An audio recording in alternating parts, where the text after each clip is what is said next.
Olá, estou aqui hoje iniciando um projeto que é muito importante para mim na minha carreira médica. Estou junto com uma amiga do meu coração para falar sobre aquela doença com C. C de cuidado, C de conforto, C de ciência, C de carinho, C de câncer. C de uma doença desafiadora que põe muitos aspectos da vida em jogo, mas que a gente está aqui prontos para esclarecer as maiores dúvidas e tirar o peso, tirar aquela severidade do diagnóstico, no sentido de nos tornarmos aliados. Hoje eu estou aqui com uma amiga para falar do aspecto nutrológico do paciente oncológico. A doutora Paloma é uma querida amiga que a gente se conheceu numa pós-graduação de endocrinologia. Muitas águas já se passaram nesse caminho e hoje ela fez também especialização em nutrologia e vai me ajudar a esclarecer algumas dúvidas quanto a esse aspecto. Boa noite. Boa noite, doutora Elise. A Elise realmente é uma amiga muito querida. Eu estou aqui com um grande prazer de dividir esse espaço com você.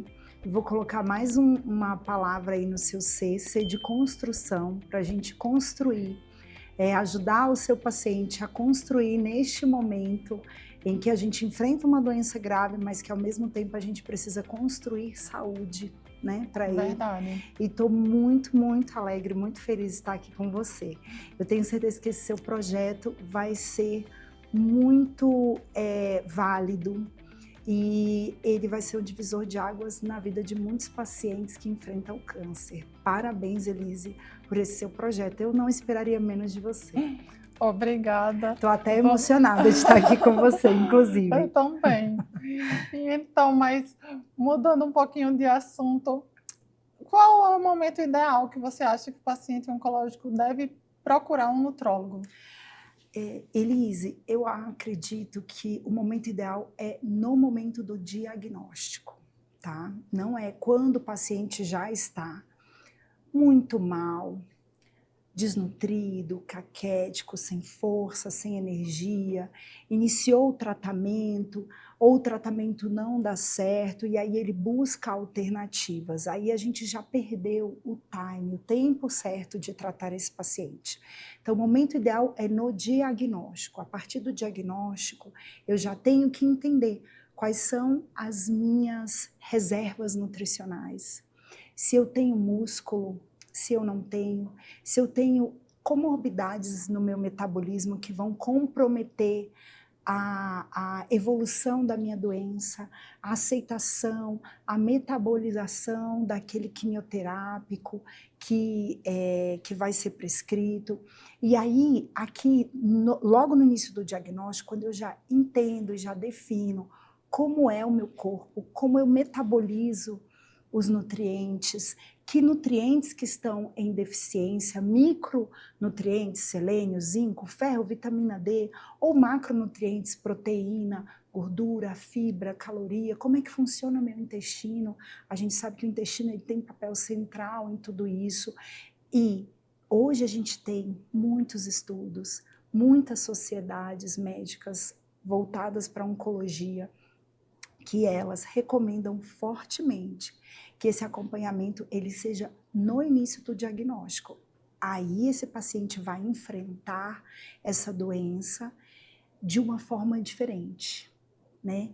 De uma forma mais que impacte menos na vida dele. E claro, essa construção desse tijolinho ou desconstrução do que a gente tem até hoje, que pode ter contribuído para a doença, ela tem que acontecer ao longo do tratamento.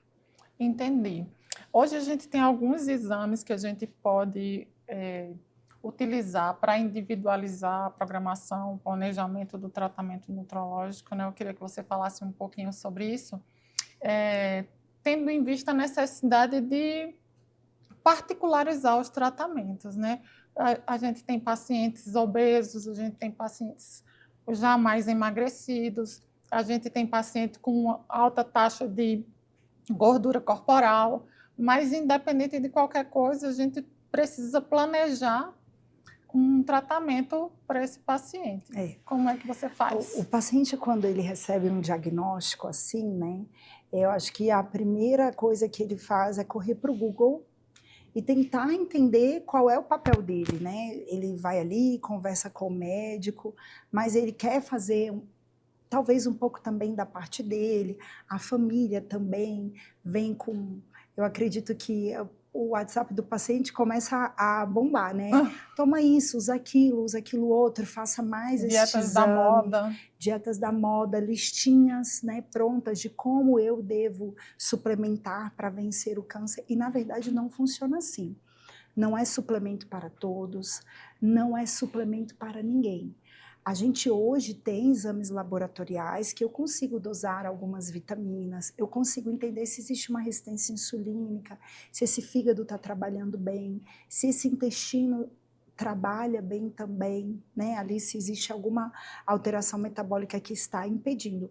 Mas a gente também consegue aqui numa escuta bem atenta, entendendo qual é o estilo de vida que o paciente levou até ali, como vai ser a proposta de tratamento dele, a gente já começa aí a individualizar e direcionar. E fazendo reavaliações contínuas, porque a depender do momento do tratamento, ele vai precisar talvez de uma alimentação mais laxativa, de uma alimentação que traga mais proteína para ele, ou ele está num momento ali pré-cirúrgico, uma suplementação que favoreça cicatrização, né? Ele é um paciente acamado, ele tem deficiências nutricionais prévias ou deficiências que surgiram ali, porque apesar daquele paciente comer, ele não tem tanta absorção por conta das complicações que podem acontecer, né? A gente sabe da enterite, da mucosite.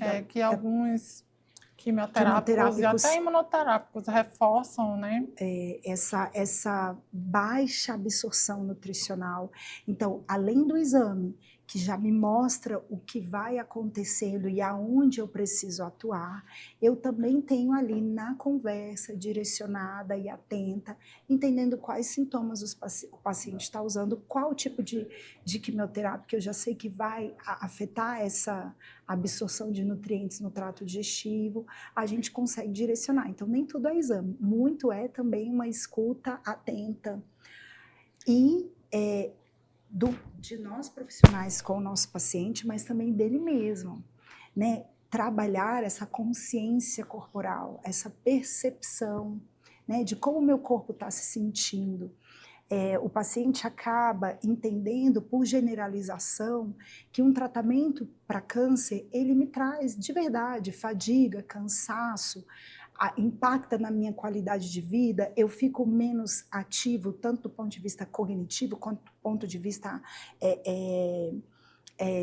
de performance física. É uma outra pergunta que a gente queria fazer para você. E ele acaba normalizando tudo isso, né? É normal, e na verdade não. Há muito a se fazer para a gente lutar contra, né? Vencer esses desafios do tratamento. Você falou sobre a questão cognitiva, né? Eu lembrei agora da creatina, né? Que é uma substância que tem sido um pouco polêmica, porque tem muitas pessoas falando sobre as atividades, mas quanto aos estudos, assim, qual a robustez que a gente tem para indicar a creatina para o paciente oncológico? Ouvindo esses ruídos, né, de que será que eu alimentando o meu corpo com um nutriente como a creatina, eu também estou alimentando o tumor, assim como a creatina, também o whey protein, né? Muita gente que gosta de suplementar, que já usava até antes do diagnóstico, antes do tratamento, e aí continuar ou não, ou iniciar ou não. Dentro da nutrologia, a gente tem evidências bacanas, muito importantes, validadas, de que a creatina ela realmente é uma construtora de musculatura, ela é utilizada pelo nosso cérebro, ela é utilizada pelo nosso intestino para fazer reconstrução celular, construção celular. Mas, assim como o whey protein, assim como outros suplementos aí que são utilizados no dia a dia para essa suplementação nutricional. Podem causar sobrecarga renal, aumento de creatinina? A creatina, ela não causa sobrecarga renal, né? Há muitos pacientes que dizem que eu estou fazendo uso, isso vai alterar a minha avaliação da minha função renal, ou então você tem uma função renal alterada, isso é porque você usa creatina. Não, isso é um mito, tá? Essa creatina que a gente faz, a suplementação, ela vai ser absorvida e ela vai ser usada para construção celular sem impacto na questão renal, até em casos de uso de supradose, a gente tem um rim competente para lidar com isso, né? Às vezes ao longo do tratamento, alguns pacientes vão desenvolvendo insuficiência renal pelo uso de quimioterápicos, né? Por isso a necessidade de reavaliações constantes e de individualização a depender do momento do tratamento. Então, eu uso creatina, mas eu não estou fazendo uma alimentação adequada. Eu já venho de uma alimentação muito monótona e aqui, durante o tratamento, isso se complica, porque eu não tenho fome, né? Essa inapetência, essa falta de vontade de comer, né? Ou até medo de comer, né? Medo de comer, não saber o que comer, medo de comer carboidrato. Traz uma alimentação muito mais monótona. Nós, naturalmente, né, já temos uma tendência a ter uma alimentação com menos proteína, e aqui, neste momento, o paciente tolera menos, muitas vezes, a depender do tratamento. Então, não adianta eu estar suplementando com creatina, com whey protein, não fazendo o básico, que é uma ingestão adequada de proteína, uma ingestão adequada de carboidratos. E aqui, como você disse, é mais uma dúvida, né? Eu posso ou não posso comer carboidrato? Como é que nesses momentos, sim, né? Porque senão a gente vai ter uma perda de peso inadequada e esse paciente nutricionalmente vai ficar mais frágil. Mas uma outra dúvida, o que você acha sobre o jejum intermitente? O jejum intermitente, ele também é muito polêmico.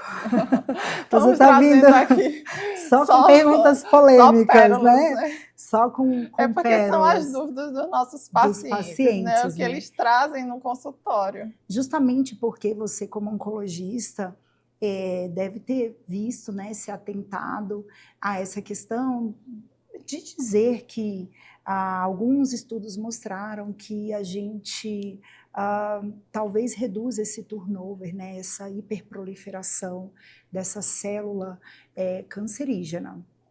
E em alguns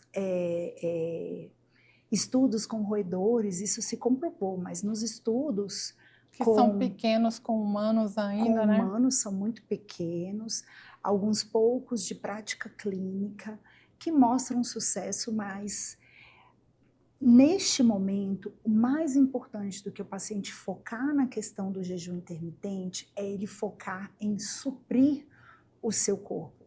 Por quê? Você vivencia isso com certeza, e o paciente que está passando por esse momento vivencia também, que o paciente, apesar de comer, ainda perde peso. É verdade. E quando o paciente chega no meu consultório, é um dos primeiros aspectos que eu questiono. Como é que estão os fracionamentos alimentares? Como é que está o café da manhã? Eu tenho, por exemplo, uma paciente que foi fazer uma consulta suplementar, que estava vindo de outra colega, e aí o que ela me falou, não, doutora, no café da manhã eu tomo um suco detox. E ela estava com a albumina super baixa já. E aí, no meio da manhã, eu como uma fruta, no almoço eu como um arrozinho, mas bem pouquinha carne. Então, assim, quando você vai somando o que ela estava ingerindo de proteína, é quase nada. É quase nada. E ela achando que aquele suco detox seria uma salvação. E naquele momento ela desenvolveu uma gastrite, ficou com a mucosa mais irritada. Então, às vezes, a gente vai muito nos modismos e acaba não vendo o que a gente realmente precisa individualmente. Isso. O jejum intermitente, ele até pode se prestar em alguns outros cenários, mas é que no cenário do paciente oncológico, o foco é um bom aporte nutricional, porque o paciente perde peso mesmo comendo por conta daquele estado catabólico, e você sabe que o paciente chega a fazer a famosa caquexia, né? Até você pode aí explicar bem melhor o que significa essa caquexia. Não é só um emagrecimento saudável. O paciente às vezes fala, né? Beleza, tem males que vêm para o bem, eu estou emagrecendo. E não, a caquexia é uma síndrome, né? Exato, tem sarcopenia, né? A gente vê aquele paciente muito mais fragilizado, sem componentes para fazer com que sua imunidade favoreça o tratamento. Uhum. E os pacientes que a gente tem, que a gente não prioriza a questão nutricional, esses pacientes eles não evoluem tão bem como aqueles pacientes que estão validando bem essa questão. Então, antes de você gastar sua energia pensando em modelos científicos aí de pesquisas que vão, né, que dentro do jejum intermitente, ali em ratos, trouxeram uma redução tumoral, na prática clínica a gente não vê isso se validar. Ao contrário, a gente vê o paciente que está em prática do jejum intermitente, ele chegar com mais depledado, com mais sarcopenia, que é essa deficiência muscular, não só a deficiência muscular, mas também a falta de funcionalidade. Então, na avaliação nutrológica, a gente faz a bioimpedância para ver como é que está essa composição corporal, mas a gente também faz testes ativos de senta, levanta, puxa o dinamômetro, como é que está a sua medida muscular, e a gente vai entendendo que esses pacientes que estão aplicando um jejum intermitente, eles acabam ficando mais depledados, porque neste momento o que a gente quer é suporte nutricional para construção, por conta dessa síndrome que é catabólica, que é consumidora de músculo, de osso, né? É até o que a gente também utiliza, né, para avaliar a performance desse paciente, né? O paciente que tem uma perda de peso de 2 a 3% tem que procurar logo uma assistência médica especializada. Um outro ponto importante que você falou, assim, depende muito do estágio que o paciente está. Às vezes o paciente descobriu o diagnóstico agora, tem um IMC ok, tem uma composição corporal adequada, mas aí ele vai entrando num processo de cirurgias, tratamentos, e aquela performance vai melhorando, vai piorando. O que acontece no meio do tratamento? Ele se sente pressionado, ele já está um pouco triste.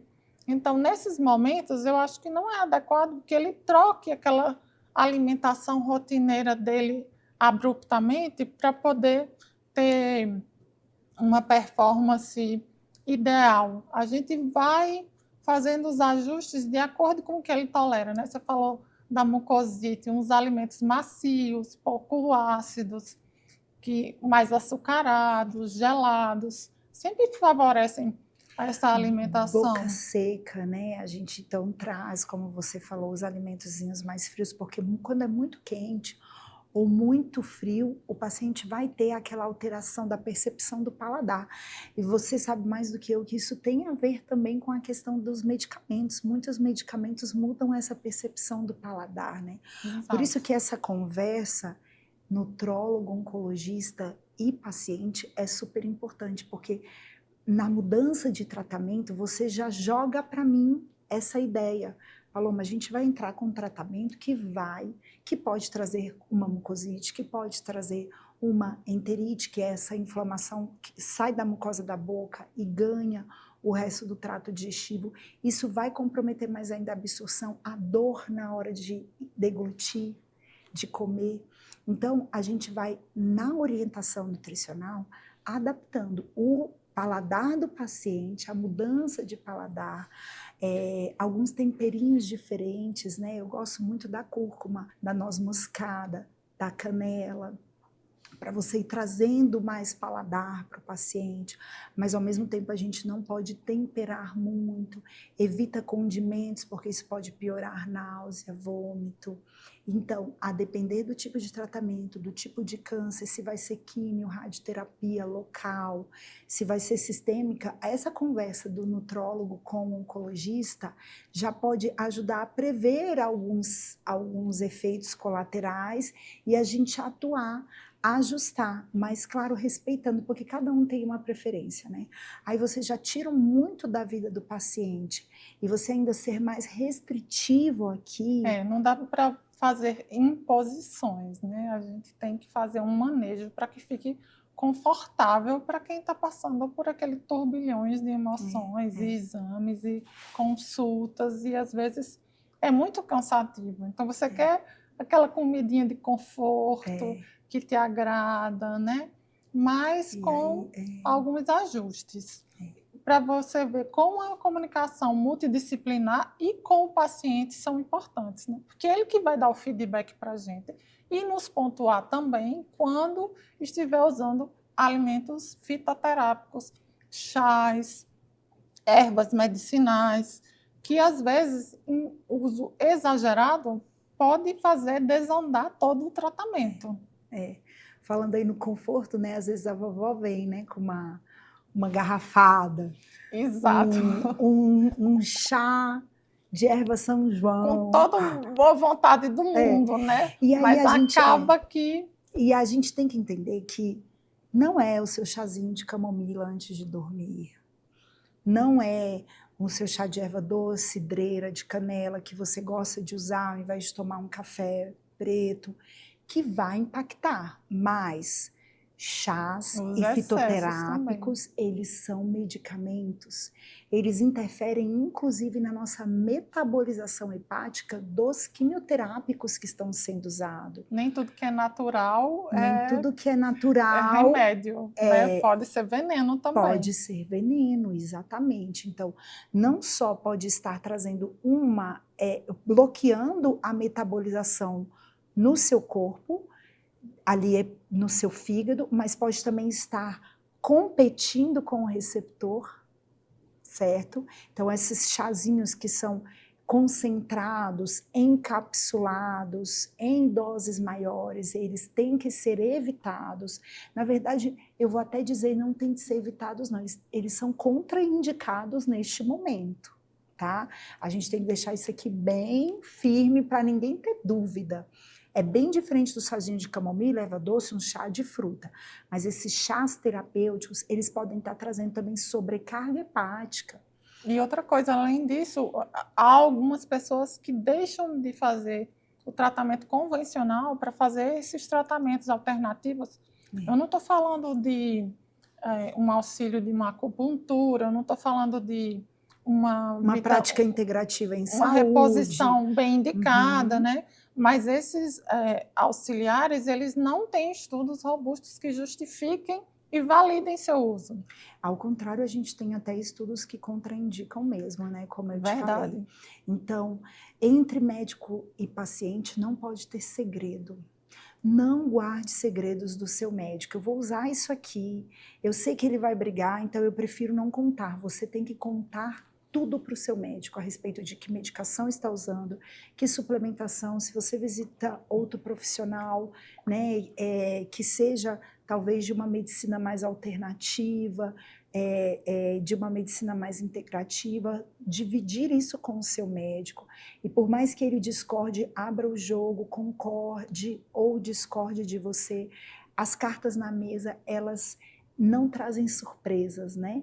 E aí muitos tratamentos podem estar sendo impactados porque a gente guarda segredos do médico, e esse é um segredo que tem que ser revelado. Aproveitando que a gente está falando sobre isso, tem um ponto importante que eu quero que você fale com seus pacientes, que é essa suplementação de antioxidantes, vitaminas antioxidantes como a vitamina C, vitamina E, vitamina D em doses, em supradoses elevadas, tem um potencial anti-inflamatório, antioxidante muito importante, mas que nesse momento a gente não tem indicação de fazê-los em dose alta ou fazê-los aleatoriamente. Eu gosto de explicar sempre que o tratamento oncológico sistêmico ele é antioxidante. Quando eu estou fornecendo substâncias oxidantes, eu estou atrapalhando o curso daquele tratamento, né? Eu estou com um tratamento oncológico tentando destruir as células malignas.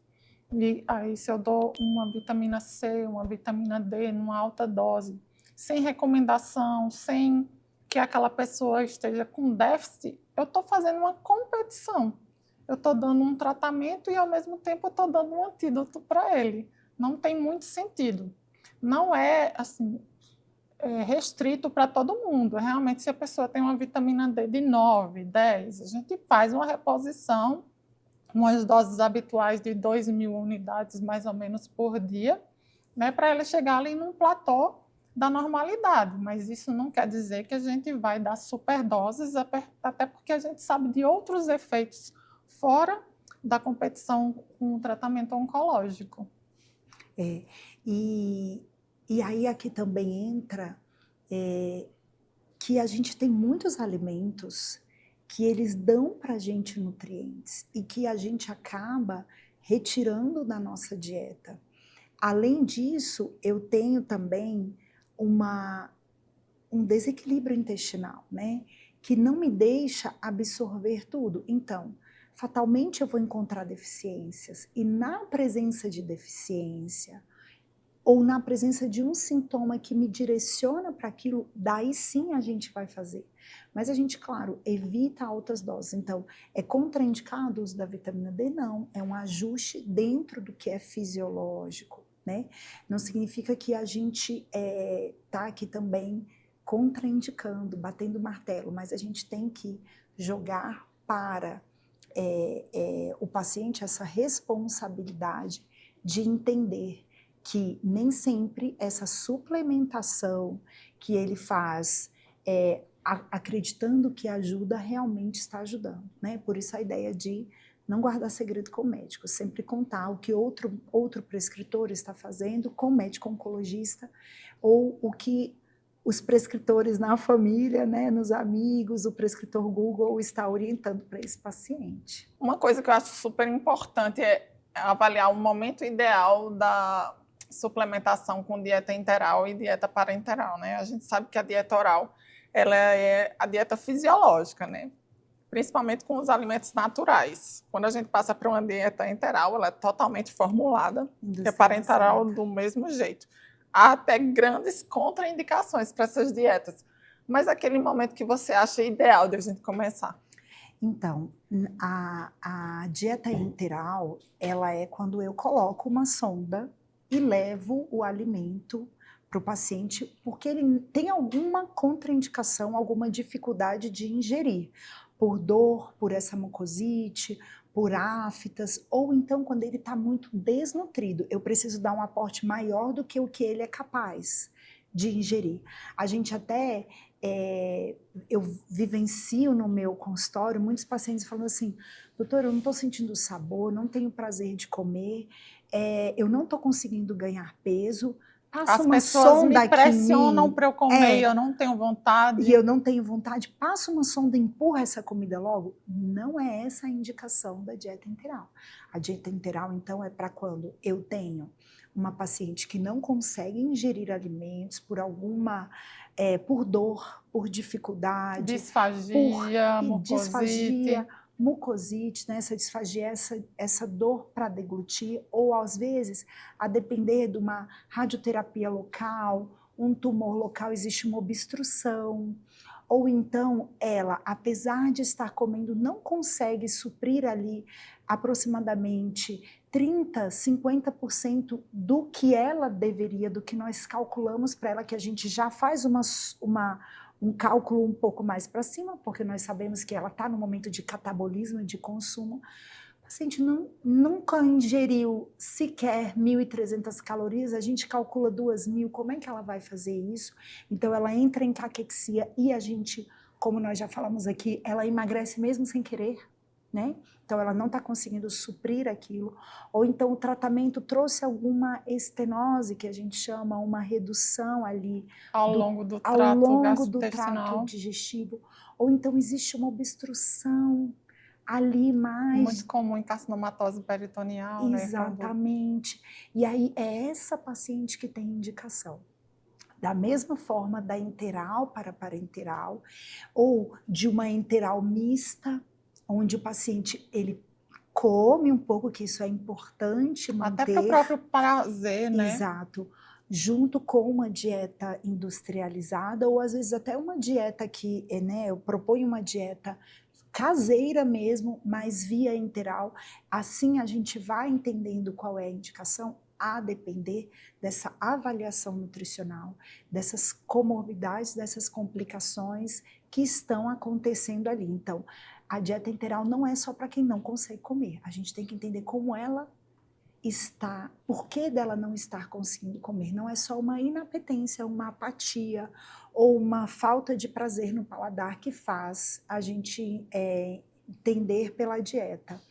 E também tender pelo uso de suplementos, né, de suplementos industrializados, né? A gente tem muitos suplementos que trazem, então, proteína, a gente já falou alguns deles, mas a gente tem outros suplementos que mesclam proteína, carboidrato, gordura. O paciente tem dificuldade de ingerir gordura. Gordura é importante, uma E gordura de paciente qualidade. caquético, então, é super... Aí ele precisa, então a gente tem formulações específicas industrializadas que elas podem vir mesmo antes da indicação da dieta enteral, dieta via sonda, a gente já coloca aqui para a gente conseguir dar esse aporte proteico e energético. Esse é o ponto mais importante do que suplemento, chá, vitaminas, jejum intermitente ou não, é a gente cumprir o básico, é bater as metas de macronutrientes, fibra, carboidrato, não ter medo de carboidrato. O que eu vejo, o paciente não tem medo quando eu falo que ele precisa colocar azeite, às vezes botar um creme de leite. Uma castanha. Isso, porque eu preciso de um aporte calórico maior naquelas frutinhas para atingir aquela meta. Ele não tem medo, mas quando eu falo que ele pode comer carboidrato, você vivencia isso? Ele fala, carboidrato, eu já ouvi falar que alimenta meu câncer. Aquele teste, aquele exame que eu faço, eu li que ele a glicose é um marcador, então vai captar mais glicose, vai ver câncer, o PET-CT. E não é isso, né, Elise? Não é isso. A gente tem que entender realmente quais são as prioridades. E as prioridades é esse paciente não perder performance, para ele continuar mantendo o seu tratamento e ter possibilidades de fazer algum tratamento novo, né? As coisas não são para todo mundo, nada é para todo mundo. Eu falo sempre assim, quando um paciente tem um câncer de mama inicial, o melhor tratamento para ele é uma cirurgia. Quando o paciente tem um câncer de mama mais avançado, o melhor tratamento para ele é um tratamento sistêmico. Não é porque esses dois tratamentos que são validados que eles são administrados para todas as pessoas com câncer. Fora as outras individualizações dos tratamentos das pessoas com câncer. Então, é assim para a nutrologia também. Se a gente tem um paciente mais obeso e ele está numa fase inicial da doença, nem sempre um paciente obeso ele é bem nutrido, né? Sim. Às vezes a gente tem um paciente obeso com anemia, com a hipoalbuminemia. Com uma resistência insulínica muito importante, que isso interfere no tratamento, com osteoporose, né, que é a fragilidade óssea, que aqui a gente, né, assim como a gente está falando que consome a musculatura, consome o osso. E aí no meio do caminho, se a gente não tratar, não estiver olhando para isso, a gente ganha uma fratura óssea, que é mais um grande problema. Isso não acontece só nos pacientes geriátricos, né? Acontece, por exemplo, na paciente em tratamento de câncer de mama que está fazendo uma hormonioterapia que estimula esse consumo ósseo. Então, a gente tem que estar controlando com uma densitometria óssea, fazer reposição de cálcio, estimular a atividade física, né? Que a gente sabe que a musculação é um protetor de osso e músculo. Isso é um problema para o idoso sem câncer e para o paciente de câncer. Sim. Né? E não é só a proteína que constrói músculo, nós estamos falando de carboidrato, eu preciso do carboidrato para a construção muscular. Exato. Então, eu vou fazer restrição de carboidrato em que paciente? naquele paciente que tem uma resistência insulínica alta, que ele está muito obeso e eu sei que eu vou enfrentar uma cirurgia futuramente e eu preciso Fazer um fazer. preparo para ele E ele não enfrentar. está em catabolismo, a depender da fase do câncer em que ele está, né? Ou ele está em remissão, e ali eu vou aproveitar aquele momento para construir mais musculatura, já que eu não estou usando E evitar medicamentos que recidivas em consumem, outro momento. evitar recidivas. Aí sim, assim como não só a gente tem que evitar esse medo do consumo de carboidrato, a gente tem que evitar o medo do consumo do glúten, o medo do consumo da lactose. Está proibido? Não. Salvo em algumas exceções, por exemplo, um paciente com uma enterocolite actínica, né, de radioterapias muito maciças, neste paciente eu vou propor restrições pontuais. Mas aqui não é hora de restrição. Priorizando que ele mantenha o aporte calórico mínimo. Agora, é só claro usando que, algumas estratégias. É claro que se naquela conversa onde ele me traz o recordatório alimentar dele, eu vejo que a alimentação é baseada em glúten e lactose, não tem proteína, não tem fruta, não tem verdura, não tem legume, só tem pão, leite, café, queijo, iogurte e presunto. Aí eu vou fazer restrição. É um paciente que está hiperinflamado, é uma paciente que, É uma né, dieta hipercalórica sem infelizmente a os gente nutrientes sabe adequados. que quando o câncer chega, a vida está acontecendo. Não para. As outras alterações, elas não param para o câncer chegar e a gente tratá-lo. Então, muitos pacientes, eles têm disbiose, eles têm perda da mucosa intestinal, têm intolerâncias alimentares. Neste, sim, a gente vai tratar aquela doença de base e vai fazer a restrição. Mas restringir para todos na expectativa de que isso vai me trazer um desfecho, uma resolução para o meu quadro, não é assim que funciona. Na verdade, restrições importantes complicam, pioram a minha resolução, né? Pioram o meu prognóstico. É isso que a gente vê, né? O que é o prognóstico? Conta aí para o nosso paciente. Prognóstico que a gente espera que ele tenha de desempenho durante o tratamento, né? Como é que ele vai ultrapassar esse tratamento, com a resposta que a gente vai ter no final, depois desse tratamento. Então, dietas extremamente restritivas pioram esse prognóstico. E agora, para vocês que estão nos ouvindo aí, eu vou fazer a pergunta de como a gente faz para manter força e o apetite desses pacientes que estão em tratamento. Né? Parece assim, um grande segredo. Não tem um grande segredo, a gente já vem falando aqui que é importante. Você já trouxe a questão de fracionar a dieta para eu conseguir comer pouco várias vezes ao dia, conseguir bater as minhas metas. Às vezes só o café, almoço e janta não é suficiente. E quais são essas metas, né? O que as sociedades elas recomendam? Vai depender do paciente, se ele é muito idoso, se ele está muito caquético, mas gira em torno ali de 30 a 38 quilocalorias por quilo de peso do paciente. Né? Qual é bater minhas metas de proteína, que é o mais difícil. É fácil bater meta de carboidrato. Por isso que a gente às vezes usa a suplementação nutricional oral, né? Isso. Porque realmente ele facilita, eu acredito que facilita, né? Eu queria compartilhar com vocês aqui, a doutora Paloma me ajudou muito no processo de emagrecimento agora desse ano.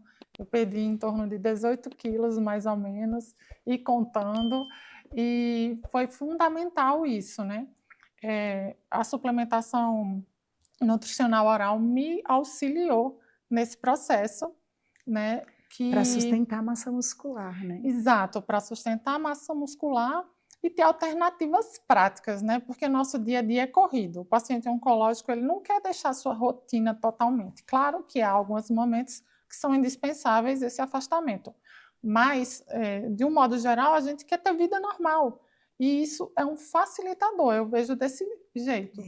Porque vamos fazer uma conta aqui rápida, né? Um paciente de 70 quilos, que ele precisa ingerir, né, o que é recomendado e o que a gente espera é que ele tenha ali mais ou menos a 1,5 gramas de ingesta de proteína por dia. Então, o paciente que vai ter que ingerir 70, no mínimo 70 gramas de proteína por dia. O que seria ali, dividido em 3, 4 refeições, entre 25 e 30 gramas por refeição. Isso dá 120 gramas, mais ou menos, aqui fazendo contas rápidas, porque eu fiz medicina, não foi matemática, de peito de frango. É muita coisa, o paciente não consegue. Até para esse paciente que está sem apetite, é um volume muito grande. Então, é preciso fracionar, quando você faz esse cálculo, você faz esse fracionamento ao longo do dia, entendendo que você tem que bater aquela meta que é mais ou menos o que um scoop de whey protein, que gira em torno de 24, 28 gramas, pode te dar. Então, eu não consigo comer 120 gramas de peito de frango, mas eu consigo comer 60.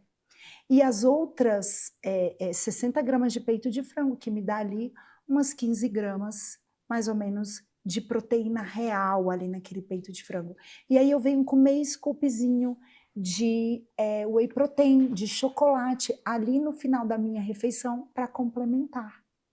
Então, eu tenho que bater essa meta proteica e de caloria para eu manter a minha força. Para estimular a atividade apetite, física também é um outro complemento, sim. né?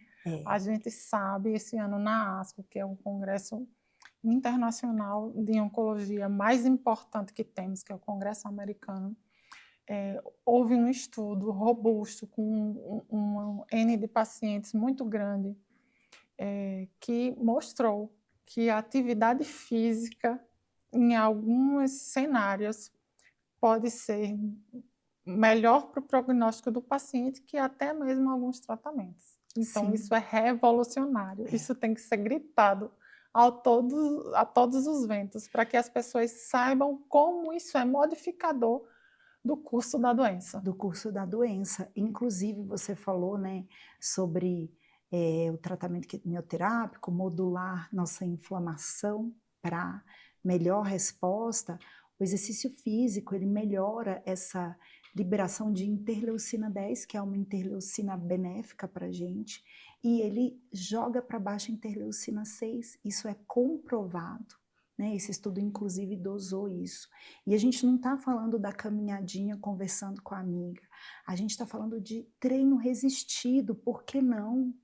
Claro que eu estou com um paciente com caquexia, eu estou com um paciente imediatamente em fase ativa de doença, imediatamente pós aplicação de um quimioterápico que é fortemente sintomático para esse paciente, que é o cansaço, aquela indisposição. Aí, claro, neste contexto, não vou cair para dentro de uma academia, mas no momento que você percebe recuperação, que passa a fase ativa, a atividade física ela pode acontecer ativamente, com exercício resistido, exercício de força. E para que ela aconteça, a gente pode sim suplementar, e a gente tem alguns suplementos, e a gente pode também medicamentar, né? Fazer uma terapia medicamentosa para melhorar essa força, essa resistência, para o paciente ter menos dor, para trazer mais conforto, mais força de vontade, porque a gente está aqui no momento adaptativo do paciente. Ele é tirado da vida dele. Ajudar também um apetite, né? Porque há pessoas que não estão tolerando alimento algum que a gente sugere. Não, coma aquele alimento seu preferido, aquele que a sua avó fazia, aquele que traz aquela lembrança, aquele aconchego, e aquela pessoa mesmo assim dá uma beliscadinha. Então, há algumas medicações que a gente consegue administrar.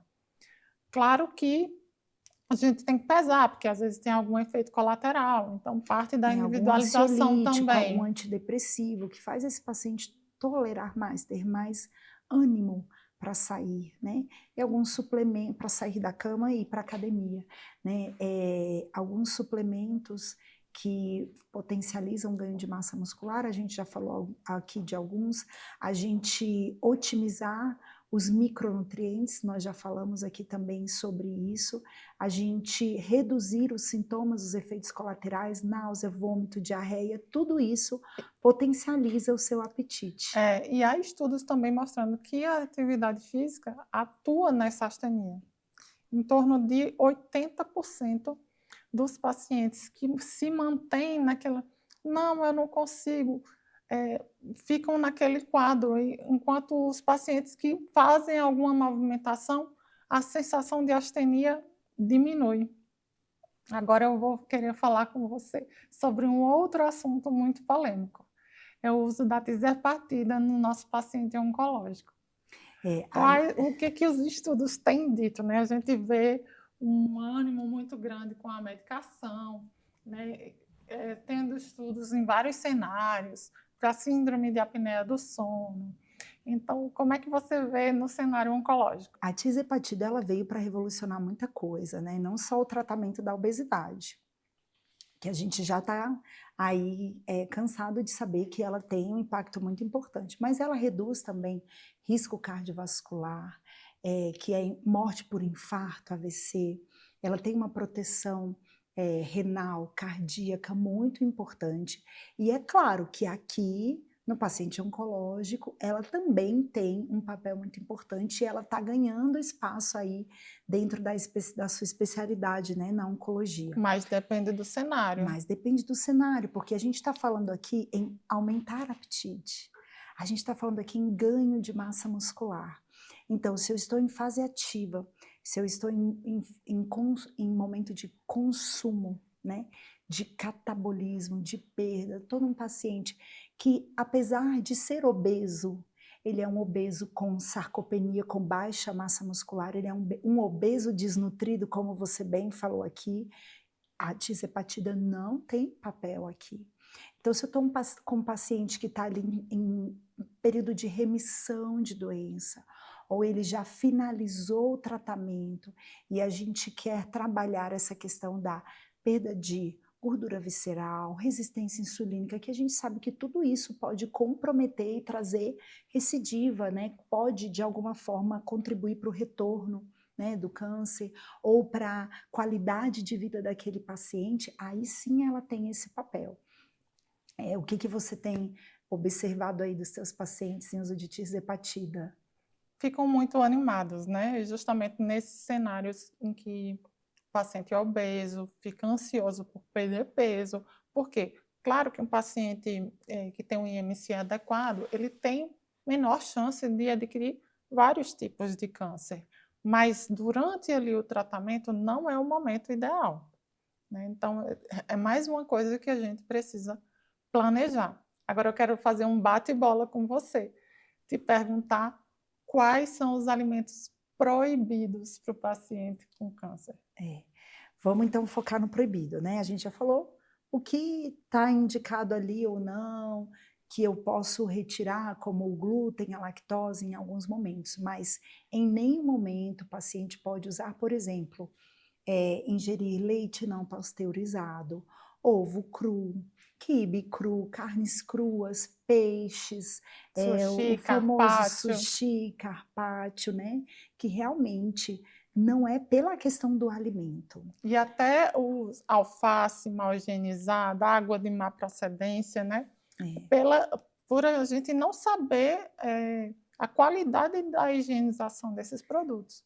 A gente sabe que o paciente aqui, nesse momento, ele está, né, com a famosa neutropenia, baixa imunológica, não só pela doença, mas também algumas medicações, o tratamento, até às vezes neutropenias severas, corticoide de altíssimas doses, medicações que fazem esse comprometimento medular, né? É uma modulação para baixo, né? E aí é porta aberta para infecções virais, bacterianas, fúngicas, né? Então, isso é o único, esse é o único contexto que eu te digo que está completamente proibido aqui dentro. Nenhum outro alimento, ele é taxado como vermelho aqui nesse momento, no tratamento do câncer. É sempre individualizar. né? Então, vamos fazer um resumão de tudo aqui que a gente fala hoje. Quais seriam as principais orientações que você daria para um paciente que está tendo diagnóstico hoje de um câncer? Hoje você está tendo diagnóstico de câncer, mas você precisa entender que para enfrentar a sua doença, você precisa ter um olhar sobre a sua alimentação. Então, antes de prescrever suplementos, antes de prescrever nutrição enteral, parenteral, o que eu posso, o que eu não posso, jejum intermitente ou não, eu pergunto para o meu paciente, não é qual suplemento você tem que tomar. A minha pergunta é como está o seu prato? Como está a sua rotina de sono? Como funciona seu intestino? Que atividades físicas você já pratica e a gente vai continuar ou você está planejando começar? É aí que a gente, é aqui o nosso primeiro passo para você ter sucesso no seu tratamento. Entendendo que, é claro que o oncologista, ele vai olhar para você como um todo. E aqui eu conheço bem a prática clínica da doutora Elise. Ela é uma médica que escuta seu paciente, ela é uma médica que estuda o seu paciente, né? Ela é uma inspiração para mim. Então eu sei que ela já consegue entregar muito para o paciente, mas uma equipe multidisciplinar, né? Ela vai direcionar para que esse seu prognóstico, esse seu tratamento, essas fases que você vai enfrentar, elas sejam mais leves, com mais performance. Então comece pelo prato, comece pelo sono, comece pela prática de atividade física, avaliação periódica, uma conversa sincera com o seu oncologista, apresentando para ele todas as suas dúvidas e tudo o que você vem usando ali para complementar o seu tratamento. E assim você vai ter sucesso. Muito bem. Você também é uma inspiração muito grande por toda a sua dedicação com o paciente, por estar sempre se atualizando, né? Indo para congressos, fazendo cursos. Eu acho que as novidades estão aí para a gente aprender e para a gente trocar, tanto com o paciente como colegas, para otimizar os tratamentos. A gente está iniciando hoje esse podcast e eu gostaria de finalizá-lo agradecendo a sua presença aqui, dizendo da importância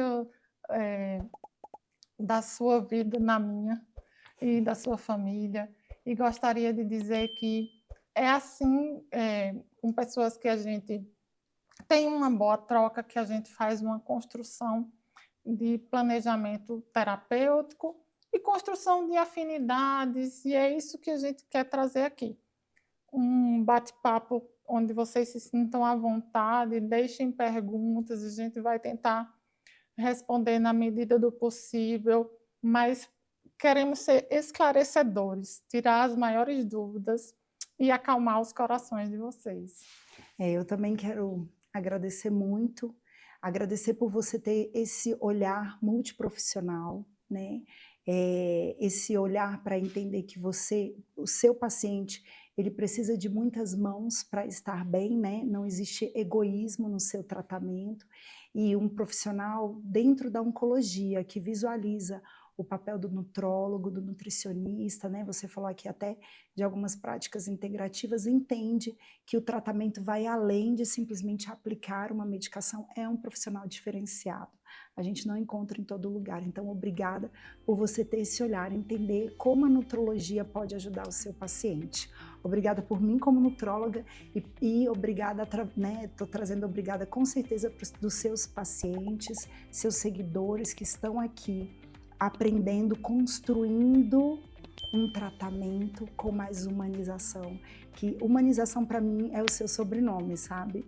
Muito obrigada. Então é isso, pessoal, estamos aqui à disposição para vocês tirarem dúvidas. Vamos deixar as redes sociais da doutora Paloma e as minhas. Continuem nos seguindo, porque estamos empenhadas em fazer com que sua jornada seja mais leve, com cuidado, conforto e ciência. Fiquem com Deus e até o próximo programa.